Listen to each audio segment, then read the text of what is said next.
കൊല്ലം പുനലൂരിൽ KAAPA case പ്രതിയെ നടുറോഡിൽ കുത്തിക്കൊന്നു എന്നുള്ള വാർത്തയാണ് ഇപ്പോൾ വരുന്നത്. റിയാസ് എന്ന് പറയുന്നയാളാണ് കൊല്ലപ്പെട്ടിരിക്കുന്നത്. കുന്നിക്കോട് പോലീസ് സ്റ്റേഷനിൽ നിന്ന് ഏതാണ്ട് 100 മീറ്റർ മാത്രം അകലെയാണ് ഈ സംഭവം നടന്നിരിക്കുന്നത്. ഇതിൻ്റെ വിവരങ്ങളുമായി ബിനോയ് ഉണ്ട്. ബിനോയ്, എന്താണ് സംഭവം? എപ്പോഴാണ് ഈ സംഭവം നടന്നത്? വിശദാംശങ്ങൾ എന്തൊക്കെയാണ്? എബി, ഇന്നലെ വൈകുന്നേരത്താണ് കേസിന് ആസ്പദമായ സംഭവം നടന്നത്.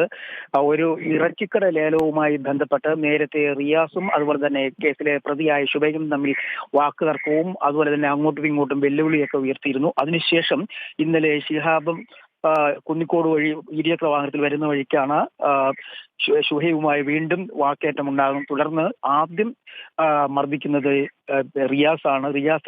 റിയാസിന്റെ കത്തി ഉപയോഗിച്ച് കുത്തിയെന്നു. അതിനുശേഷം റിയാസിന്റെ കയ്യിലുണ്ടായിരുന്ന കത്തി വാങ്ങിയ ശേഷം ഷുഹൈബിനെ കുത്തി കൊലപ്പെടുത്തുകയായിരുന്നു. മെഡിക്കൽ കോളേജ് ആശുപത്രിയിലേക്ക് കൊണ്ടുപോകുമ്പോഴാണ് റിയാസ് മരണമടയുന്നത്.